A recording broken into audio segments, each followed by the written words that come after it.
25 million screaming fans, 2 failed moonwalks, and 10 albums, they're still rocking. And they won't stop because they just made number 11 called Saint Anger. Give them a warm applause. Here they are, Metallica. And guys, could you please rock my world?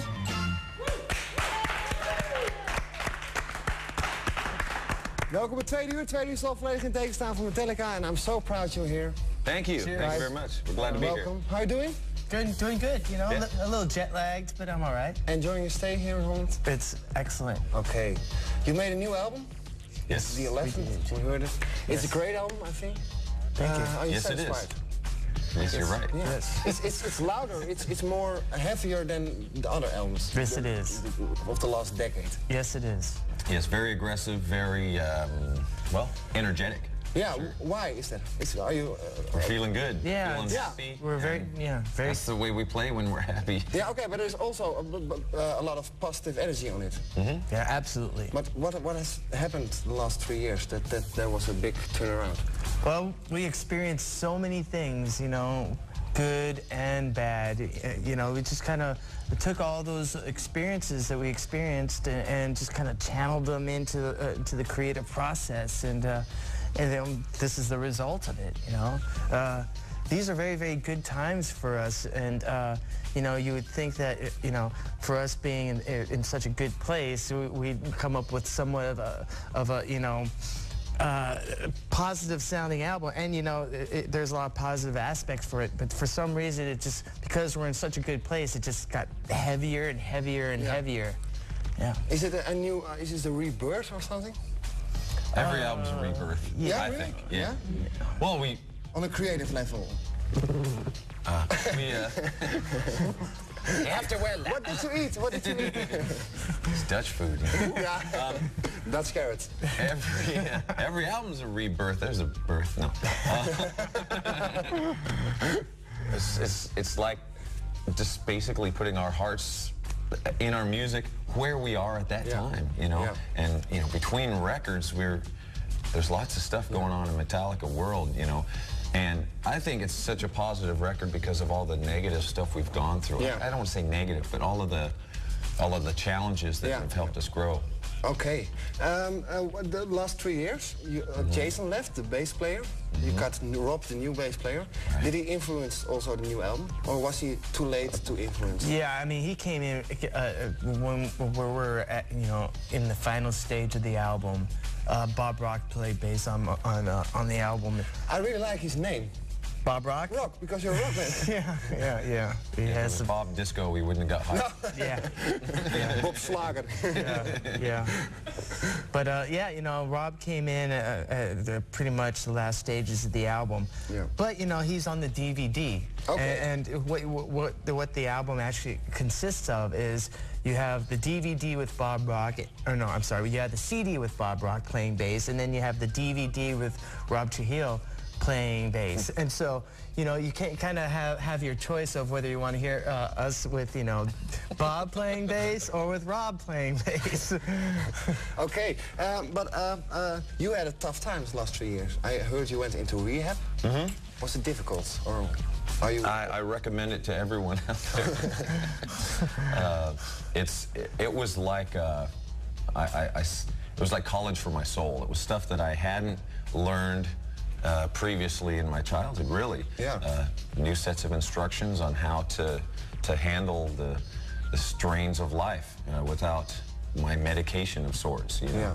So a lot of growth went on in there, and also, you know, a great new love for life and brotherhood with the band. Cleared a lot of air between us after that. Yeah. And, you know, a little fearful of the surroundings again, coming back into the sex, drugs, rock and roll. Yeah. But taking it slow, you know, taking it really slow, and got lots of support from the guys. Okay. Was there tension between you guys? Say the least. I mean, you know, there always seemed to be tension in this band. You know, well, at least you know, ever since I could remember, and over the years, because of all the things that we've had to take on and all the things that we had to do, you know, we never really had an opportunity to, like, you know, turn around and face that tension and really try to dissolve it. Yeah. You know, or we didn't take the time to, or you know, maybe we just didn't want to because of what was happening at the time. You know, step over it. gigs and you know, recording and you know, whatever. And it came to a point where we had to really just kind of address matters between all of us. And the whole thing that prompted that was Jason leaving, you know? Yeah. We kind of needed some time to just take a look at everything and try to dissipate that tension and reconnect with each other. Yeah. And, you know, that was all a very long process that started directly after Jason left. Okay, and do you still speak with Jason, or is it on a bad? Does he leave on a bad way? Or?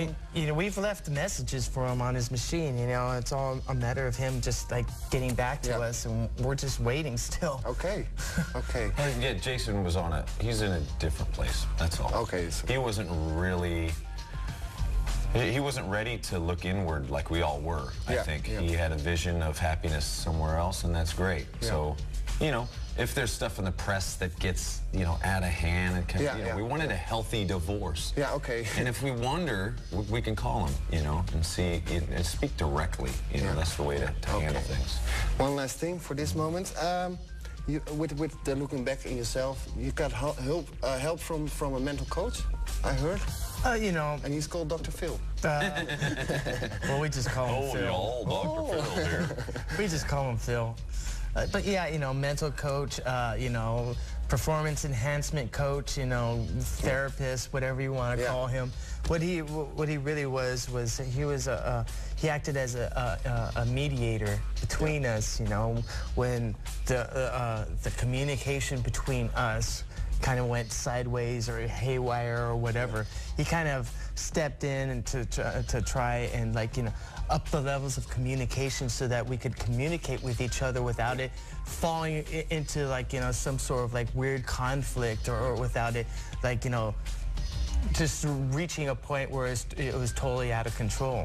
I mean, he basically taught us, you know, how to reconnect with each other, and you know, that was a really important thing that we needed to do. It wasn't necessary.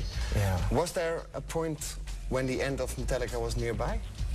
I think so. I think we got very close. I think that you know, after Jason left, the three of us kind of grouped together. You know, when something traumatic happens, you know, you kind of, the real friendships come out. And then we started to dig through some of our stuff. And then, you know, when I went away, I could just imagine the other two just sitting there saying, what's going on here? You know, Jason's gone, where did Jaymz go? And what's happening to us? And for me to really get my priorities straight, I had to unplug from Metallica and be Jaymz Hetfield human and see what that was like, instead of my worth just being the dude in Metallica. You know? Okay, now I'm glad you're still existing. Thank you. Glad you too. You look, thanks. Okay, we're gonna see an old video of you, Nothing Else Matters, and then we'll be right back with Metallica.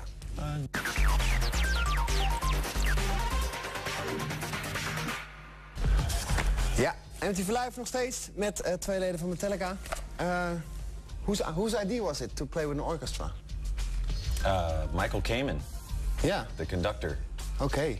Yeah, he had worked with other rock stuff before, and he had the vision of us, you know, kind of the extremes of rock, doing something with a symphony. And we weren't ready at the time. We had to wait a little while, but it was his idea, and it was awesome. Weren't you afraid that if you play with an orchestra, the songs, that it would lose its strength or its power?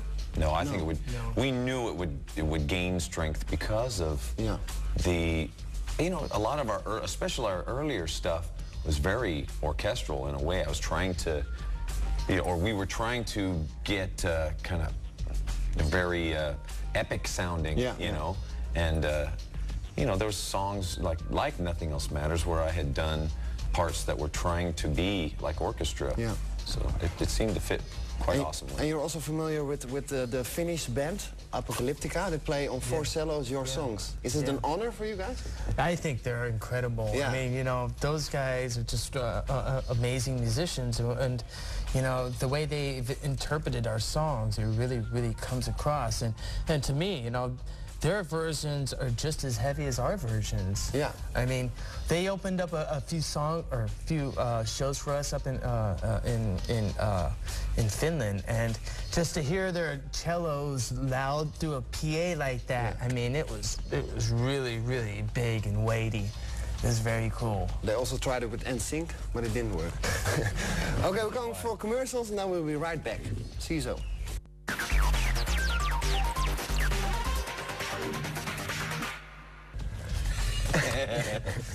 Ja, we zijn weer terug. Oké, we gaan even.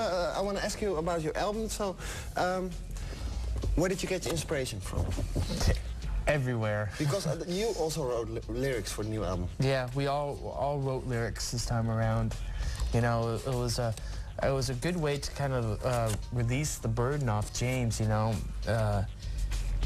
I guess in the past, you know, it was something that he had not had a lot of you know, joy having to write, you know, 32 sets of lyrics. And so this time around, it was suggested by Bob Rock that we actually give him a hand with, you know, helping write the lyrics. And to me, I mean, I had never wrote a lyric before ever in my life, you know. I was always more concerned with, you know, working out the newest, you know, guitar lick or whatever.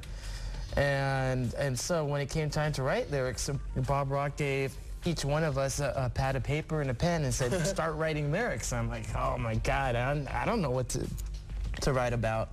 But, you know, after some prompting and some discussion of what we were actually going to write about and what the topic of the song was, we all gave it a try, and we all found out that, you know, we could all write lyrics together and, you know, do it in a successful fashion. And it's a very, very cool thing, because it was a new creative outlet, you know, for me, other than just playing guitar. And kind of opened up a whole new world. So you're now always traveling with pen and paper? No. No? Traveling with guitar, yes. Pen and paper, no. Okay. But you know, I'm actually much more aware of lyrics now. When I hear music, you know, my ear goes to the lyrics a lot more now than in the past. But is there now one central theme on your new album? I think it's more just talking about the struggles from the past. Yeah. And not so much more of the same, but it's because all of us were writing together. It seems like we put our hearts, you know, together in one CD. And, you know, for someone like Kirk to say he notices the lyrics now, it's pretty important, you know, to be a part of making that whole, you know, being a part of the process together. And, you know, where someone can say, well, what is that song about? You know, everyone as a collective will have their point of view and what they put into it. It's really important. But wasn't it better to do it 10 years ago, this process? It wasn't, we weren't ready. We weren't ready. Yeah, we weren't at that point, you know. We just weren't in that frame of mind, you know. This way, this time around, because we all have, you know, a stake in the lyrics. You know, at least I feel much more emotionally attached to the song, and you know, it's just a way for us to just feel more intimacy with the music. You know, I mean, I've always felt intimacy with our songs in the past, but I mean, this time around, it's just that much more. Yeah. So can I conclude it's your best album ever? It's our best album this year, yeah. This year. You don't know what fall brings. Okay, we're gonna see your new video. It's the European premiere of it's shot in San Quentin prison. Penitentiary, where Johnny Cash also recorded an whole album there. Yeah, we wear black too. But he was in there. We got to leave. Okay, that's true, yeah. Okay, guys, now maybe it's fun if you introduce yourself. Yeah. Here we go. Friends, Jaymz and Kirk from Metallica, presenting Saint Anger, our new video, exclusively here in Holland. Thank you.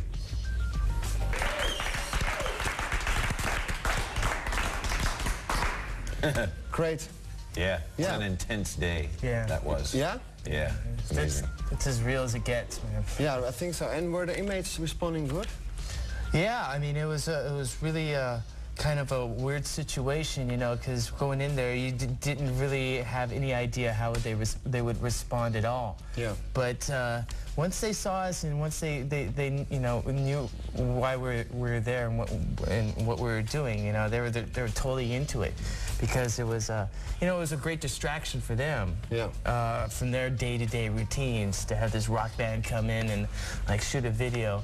And part of the conditions that were made with San Quentin was that, you know, if they let us come in and shoot a video, we were required to come back the next day and actually play a show for them. So we played a show for them the next day, and it was very, very cool.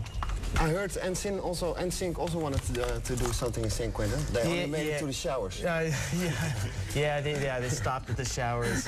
They couldn't get any further. Okay, some last viewers' questions. Hey dudes, I'm excited about your new album. I'm glad you're back, but I have a question for you. Why aren't there any solos from Kirk on the new album? Kirk is so fucking good at it. Tell me this isn't true. There's no solos because I didn't play any solos. No, okay, good answer. The Fillmore shows were loud, heavy and fast as hell, but for as I could tell from what I read and heard on the Metal Tour site, is this the pace you gotta follow on the upcoming summer tour and maybe the upcoming European tour? Well, they were rehearsals for touring, so yeah, it was great to pull out old stuff and get Rob, the new bass player, get him dialed in on some of that stuff. Okay. He only had to learn like 40 songs, you know, that's all. On top of the 11 new songs. Right. Okay, the last question, and then it's really the end for you. Do you think you're... No. Yeah, sorry. Do you think you already had your highlight of your career, or you think it still has to come? No matter what, you're still the kings of metal scene. I think this is the highlight right in now, my show. sitting right here. Okay, guys, I want to thank you for coming here. I'm really glad you came. Honored also. Thanks, and I wish you all the best for the next 20 years. Appreciate it. Cheers. Okay. Metallica op MTV. We gaan even door met Marilyn Manson. En dan is toch weer wat anders. Maar daarna ben ik weer alleen bij terug.